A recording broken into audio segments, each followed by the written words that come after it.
साहब साहब वो सैलरी मिल जाती तो मुझे बहुत ज़्यादा ज़रूरत थी। ओए झूठ क्यों बोल रहा है?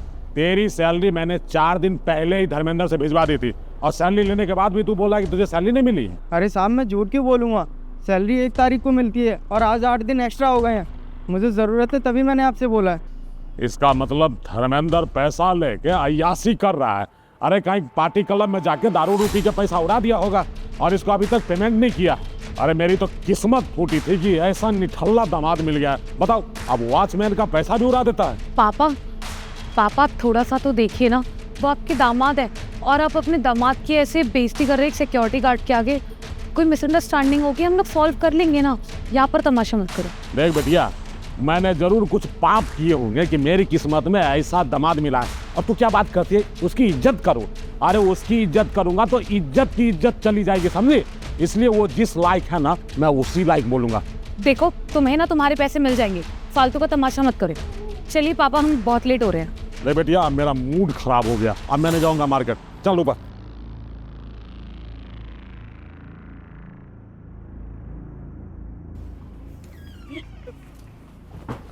और मैं तेरी शादी सरकारी स्कूल के मास्टर से करवा रहा था, लेकिन नहीं, तुझे तो इसके इसका भूत सवार था कि मेरा कहना न मानकर तूने इसके साथ शादी कर ली। अरे लोग तो आस्तीन में सांप पालते हैं और मैं आस्तीन में दामाद पाल रखा हूं जो बार बार डंक मारता है मुझे। अरे साल भर इसकी नौकरी ठीक थी, तब तक तो सब कुछ ठीक ठाक चल रहा था, लेकिन जब से इसकी नौकरी छूटी है तब से इसने मेरे नाक में दम कर रखा है। बताओ, डेली इंटरव्यू के बहाने मुझसे 1500 रुपया लेता है, खर्चा करता है और बोलता कि मैं इंटरव्यू में जा रहा हूँ, और इंटरव्यू जाता है और कहीं सेलेक्ट ही नहीं होता है। मुझे तो लगता है कि अब इसने निश्चित जुआ, दारू, शराब ये सब पीना शुरू कर दिया होगा, तभी तो इतने पैसे उड़ा दिया, नहीं तो इतने पैसे हवा में चले जाते क्या? नहीं पापा, ऐसा कुछ भी नहीं है। आप अपनी साइड से अजम्पशंस लगा रहे हो कि वो दारू पीते होंगे, नशा करते होंगे, बट एक बार वो आ जाए ना, फिर सारी मिसअंडरस्टैंडिंग क्लियर कर देंगे।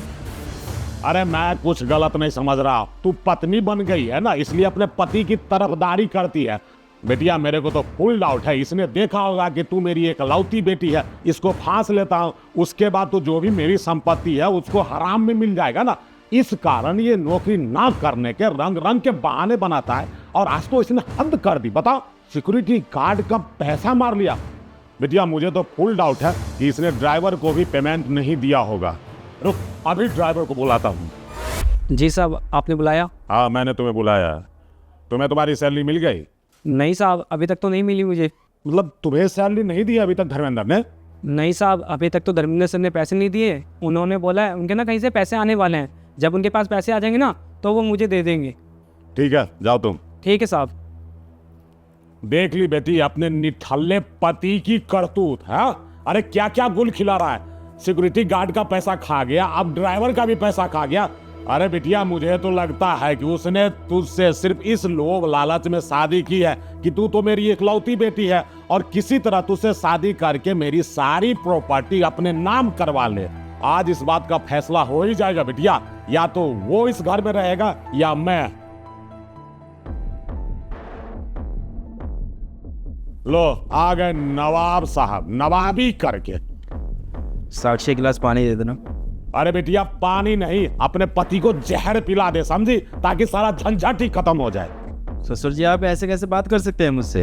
अरे वो बेशरम नीच इंसान, ये इंटरव्यू का जो डेली ड्रामा कर रहा है ना, ये सब करना छोड़ दे, समझा ना। मुझे अच्छे तरीके से पता है कि तू कहीं ना कहीं जुआ, शराब और अय्यासी में पैसा उड़ा के आया है, समझा। ससुर जी आप बिना जाने सब कुछ मेरे पे ऐसे कैसे इल्जाम लगा सकते हैं? इल्जाम नहीं लगा सकता?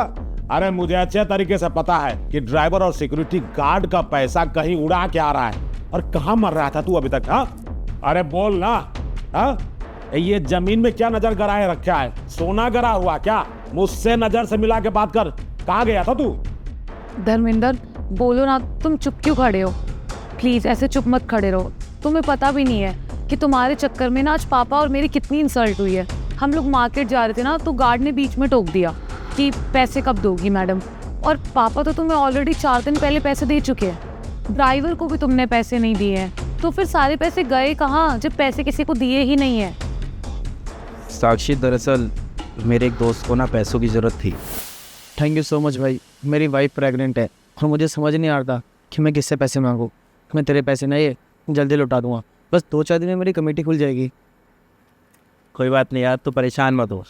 अभी सबसे पहले अपनी वाइफ के पास जा, समझ गया? बस यही बात थी, मेरी दोस्त की बीवी प्रेग्नेंट थी और हॉस्पिटल में थी, तो पैसों की ज़रूरत थी, तो उसने मेरे से पैसे मांग लिए। अब मेरे पास पैसे थे तो मैंने दे दिए। वो कह रहा था कि 2-4 दिन में उसकी कमेटी पूरी हो जाएगी, फिर वो पैसे निकाल के मेरे को दे देगा, बस इसलिए मैंने उसकी मदद कर दी, वो परेशानी में था। देख बेटिया, तेरी तो किस्मत फूटी है। अब ये किसी और की बीबी को प्रेग्नेंट करके चला आया है और नए नए बहाने बना रहा है कि प्रेग्नेंट थी किसी की औरत और उसको ये पैसा दे के आया है। सुन, मुझे अपने घर में तेरे जैसे निकम्मे निठल्ले नकारा दामाद को नहीं रखना है। एक काम कर, चल फुट यहाँ से, निकल। ससुर जी, आप ये क्या बकवास कर रहे हैं? आप मेरे बारे में ऐसा नहीं बोल सकते हैं।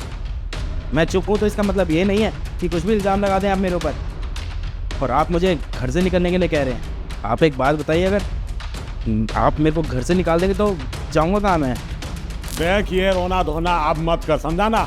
जाके रोड पे देख, रोड पे कैसे लाखों भिखारियों रात में अपना समय निकालते हैं। मैं समझ लूंगा कि मेरा दामाद भिखारी का बादशाह है, वही राज कर रहा है। चल निकल। पापा ऐसा मत करो, वो कहाँ जाएंगे? उनके पास तो कोई नौकरी भी नहीं है। देख बिटिया, मैंने भिखारियों का टेंडर में ले रखा है कि ये कहाँ जाएगा, क्या करेगा, क्या खाएगा पिएगा, इसकी जिंदगी भर की जिम्मेवारी लूँ। और अगर तुझे अपने पति की इतनी चिंता है ना, एक काम कर, तू भी निकल, क्योंकि शादी करने के बाद बेटी बाप की जिम्मेवारी नहीं होती है, पति की। और तेरा पति अगर भीख मांगता है ना, तो चल तू भी इसके साथ जा और भीख मांग के अपना जीवन बसर कर लेना, समझी? और वैसे भी तेरी पसंद के लड़के से तेरी शादी करवा के मैं बहुत परेशान हो गया हूँ। अरे जब से तुम्हारी शादी हुई ना, मेरा जीना दुश्वार हो गया, नाक में दम हो गया, समझी? अब इसलिए अपना जीवन ले और पति के साथ निकल। ठीक है साक्षी, अगर तुम्हारे पापा ने डिसाइड कर ही लिया है ना कि हम लोग यहाँ पे नहीं रह सकते, तो चलो हम दोनों इनके घर से अभी के अभी चलते हैं। नहीं, मैं नहीं जाऊंगी तुम्हारे साथ। और वैसे भी तुम जैसे बेरोजगार आदमी के साथ मैं बाहर जाके करूंगी क्या? तुम्हारे पास रहने को घर नहीं है और तुम कुछ कमाते भी नहीं हो। मैं नहीं चाहती अपनी बाकी ज़िंदगी स्पॉइल करना। जो इंसान खुद का नहीं कर सकता वो मेरा क्या ही करेगा। तुम अकेले जाओ धर्मेंद्र, मैं नहीं चल तुम्हारे साथ। और अगर तुम चाहते हो ना कि मैं तुम्हारे साथ रहूँ, तो जाओ पहले नौकरी ढूंढ, पैसे कमाओ, फिर आऊँगी मैं। समझ गया साक्षी, कोई बात। 1000।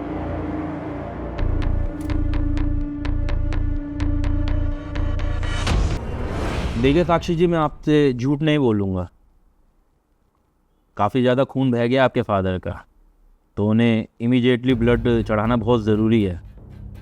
पर आपके फादर का जो ब्लड ग्रुप है वो ओ पॉजिटिव है। हमने हर जगह पता कर लिया है, लेकिन ब्लड अरेंज नहीं हो पा रहा है।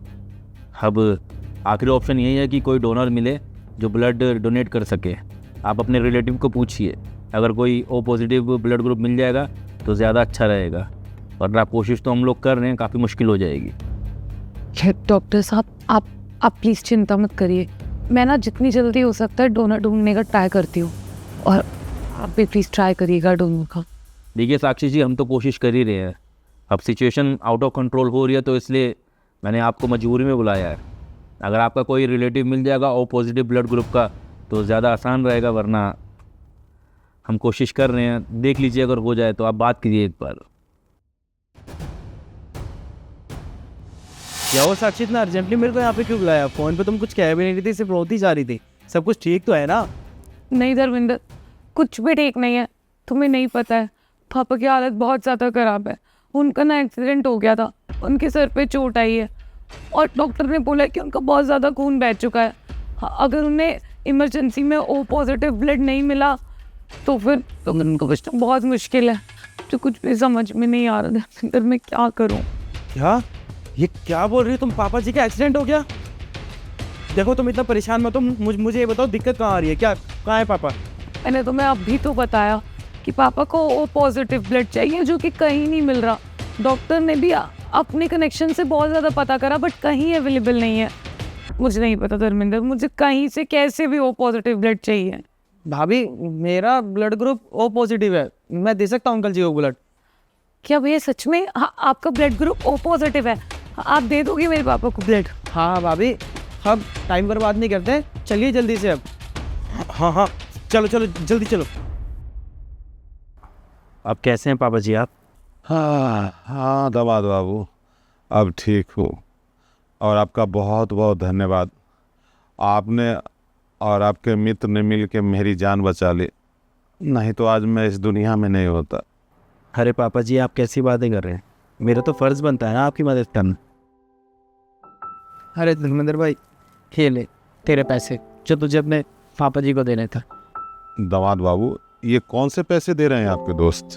तो पापा जी, मैंने आपको बताया था ना कि जो 30,000 रुपये मैंने खर्च कर दिए थे, वो ड्राइवर वाले और अपने जो नीचे वॉचमैन रहता है उसके पैसे, तो इसको ही ज़रूरत थी उन पैसों की, तो मैंने इसी को दिए थे, ये वही वापस कर रहा है।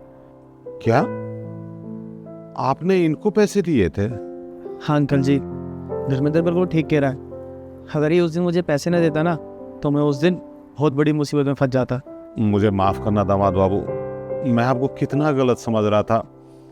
मैंने आपको पैसे को लेके पता नहीं क्या अनाप शनाप बोल दिया।